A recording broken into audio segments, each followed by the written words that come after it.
내란의 꿈을 포기하지 않는 윤석열을 당장 재구속하십시오. 어제 내란 수계 윤석열이 특검의 2차 소환에 불응했습니다. 윤석열은 특검이 날짜를 일방적으로 결정했다. 3일에 예정된 형사재판 끝나고 좀 쉬었다 출석하겠다고 했다고 합니다. 그 말을 들으니 허탈과 분노가 느껴집니다. 이게 민주주의를 짓밟고 국민을 배신한 사람의 입에서 나올 수 있는 말입니까? 내란 특검은 신속하고 단호한 조치를 취해야 합니다. 특검은 윤석열에게 5일 오전 9시까지 출석하라고 통지했습니다. 응하지 않으면 체포영장 청구를 검토한다고 합니다. 지나치게 미적지근한 조치입니다. 특검 무력과 수사지연 전략을 쓰면서 국면 전환을 노리는 윤석열을 당장 재구속해야 합니다. 특검의 수사를 의도적으로 방해하는 변호인들에 대한 법적 조치도 망설이면 안 됩니다. 내란은 끝나지 않았습니다. 국민이 바라는 내란 종식은 윤석열을 비롯한 모든 내란 세력이 준엄한 법의 심판을 제대로 밟는 것입니다. 민주당은 내란이 완전하고 확실하게 종식될 때까지 할 수 있는 모든 노력을 다할 것입니다. 내란 특검, 김건희 특검, 최상병 특검, 3대 특검의 공조가 필요해 보입니다. 오늘부터 김건희 특검, 최상병 특검이 수사를 시작합니다. 김건희의 혐의는 16개나 됩니다. 아마 조사하면서 훨씬 많아질 것입니다. 주가 조작, 명품백 수수, 공천 개입 등 전부 나열하기도 힘듭니다. 윤석열의 내란이 김건희의 혐의를 덮기 위해 촉발됐다는 의혹이 있습니다. 최상병 순직의 진실을 덮으려고 환자들 또한 내란에 동참하거나 동조했다는 의혹을 받고 있습니다. 3대 특검은 긴밀하게 공조해서 모든 진상을 신속하게 규명하고 윤석열과 김건희를 비롯한 책임자와 관련자들이 엄정한 법의 처벌을 받도록 해주시기 바랍니다. 민주당은 3대 특검의 진상규명을 방해하는 어떠한 시도도 용납하지 않겠습니다. 민주주의 복원과 정의 실현을 위해 3대 특검을 응원하고 적극 지원하겠습니다. 심우정 검찰총장이 사퇴했습니다. 이제부터 본격적인 검찰개혁의 시간입니다. 심우정 검찰총장은 마지막까지 정치검찰의 본성을 숨기지 않았습니다. 검찰개혁을 두고 국민의 기본권과 직결된 문제 운운하며 시한과 결론을 정해놓고 추진하면 부작용이 생길 수 있다고 주장합니다. 아이러니컬하게도 개혁의 대상이 개혁을 걱정하고 있습니다. 심 전 총장에게 묻고 싶습니다. 국민 기본권을 걱정하시는 분이 김건희의 부정부패 의혹을 덮어주고 내란 수계 윤석열의 탈옥을 도왔습니까? 부작용을 걱정하기 전에 정치검찰의 악행을 사과하고 반성하는 게 국민에 대한 도리 아닙니까? 결론을 정해놓은 수사로 정적을 제거하려 하고 국민에게 큰 상처와 고통을 안겨줬으면서 참으로 뻔뻔합니다.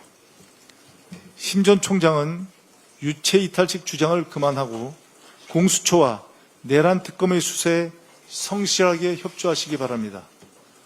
검찰개혁을 포함한 사회 대개혁은 이재명 정부 출범과 동시에 시작되었습니다. 민주당은 이재명 정부와 합심해서 검찰개혁을 차질 없이 추진하겠습니다. 거부할 수 없는 국민의 명령인 검찰개혁을 반드시 완수하겠습니다. 감사합니다.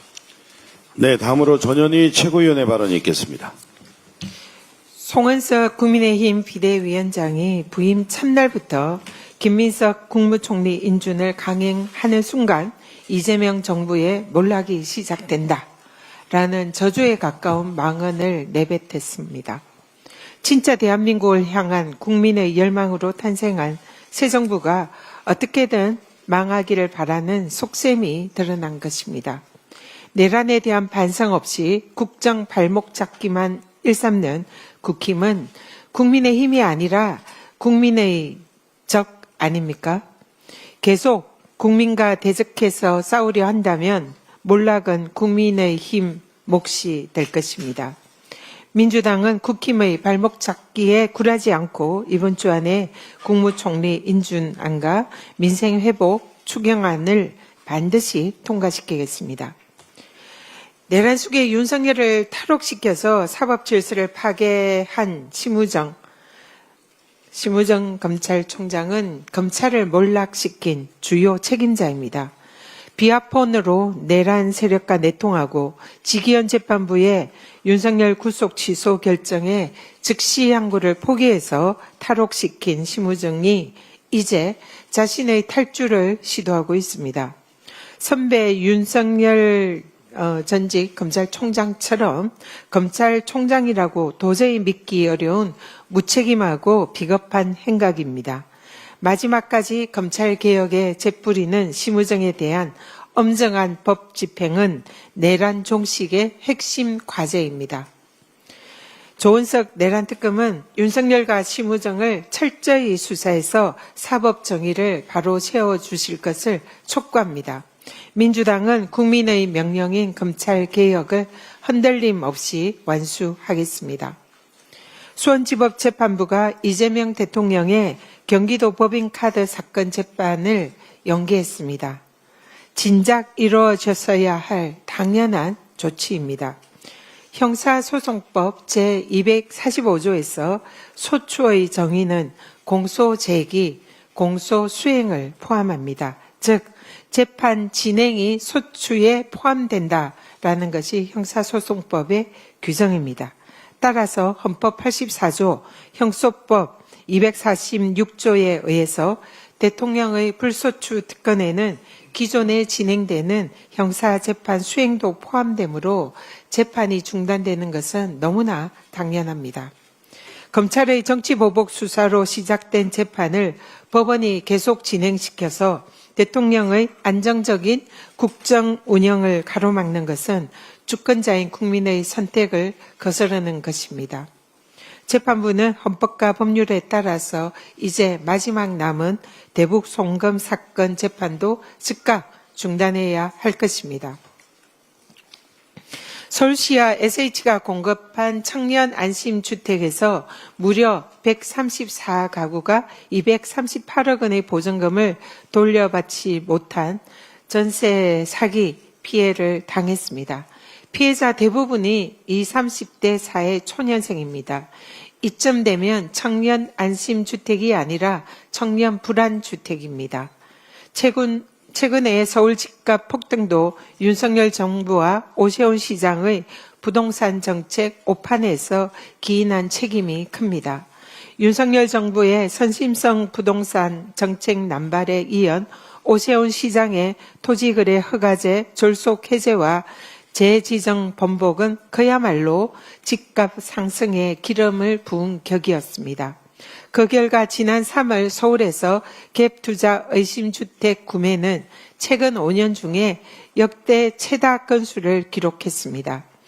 오세훈 시장은 청년의 내 집 마련 꿈을 짓밟고 전세 사기 피해자로 전락시킨 자신의 실정을 반드시 사과해야 할 것입니다.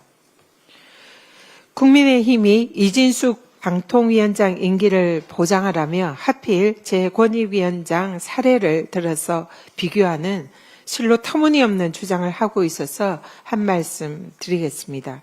한마디로 어불성설이고 매우 불쾌합니다. 전혀 다른 사례를 억지로 끼워 넣어서 정당화시키려는 그런 시도로 생각이 듭니다. 윤석열 정부 출범 당시를 기억해 봅니다. 이전 정권에서 임명된 저는 윤석열 정권과 국정 철학이 맞지 않아서 자진 사퇴하기로 결심을 했었습니다. 그래서 권익위 직원들과 주위에 사퇴 결심을 알렸고 실제로 권익위를 떠날 준비를 하고 있었습니다. 그런데 윤석열이 도어 스태핑 기자회견에서 공개적으로 저를 지목하면서 국무회의에 오지 말라고 했고 그 이후에 국무회의에서 일방적으로 제 자리와 명패를 빼버렸습니다. 대통령이 직접 권익위원장인 저에게 사퇴를 종용한 것입니다. 그리고 정권의 하수인인 감사원을 동원한 노골적인 표적 감사로 사퇴 압박 탄압이 이어졌습니다. 김원경 전 환경부 장관 블랙리스트 대법원 판례에 나와 있듯이 사퇴 압박 표적 감사는 징역 2년형에 해당하는 명백한 직권남용 범죄입니다. 대통령이 범죄 행위를 무서운 줄 모르고 법 무서운 줄 모르고 저질렀던 것입니다. 이에 저는 윤석열 정권의 불의와 불법에 굴복하지 않겠다는 결단으로 모진 정권의 탄압을 각오하고 임기를 지키기로 한 것입니다. 그런데 이것을 이진숙 방통위 위원장과 저를 비교하니 참으로 어불성설이다 생각합니다. 윤석열 정권과 달리 이재명 정부에서는 전임 국무위원과 장관들에 대해서 사퇴 압박 외압은 전혀 없습니다. 오히려 국무회의에서 전 정부에서 임명된 장관들 모두 예우를 받으면서 이재명 대통령과 함께 국정을 논의하고 있습니다. 지금 이런 상황에서는 얼마든지 이재명 정부에서는 자유의지로 국정 철학을 달리하는 그런 장관들은 새 정부에서 자신의 가치를 마음대로 결정할 수가 있습니다. 이진숙 방통위원장은 이재명 정부를 내부에서 흔들려는 트로이 목마가 아니라면 스스로 가치를 결단해야 합니다. 만약 끝까지 임기를 지키고 싶다면 적어도 송미령 농림부 장관처럼 새 정부의 국정 철학에 동의하고 전향적인 모습을 보여줘야 하지 않겠습니까? 이진숙 위원장이 민주당과 이재명 정부의 공영방송 정상화 노력을 발목 잡으면서 자신의 안위만을 위해서 임기를 지키려 한다면 국민들께서 결단코 용서하지 않을 것입니다.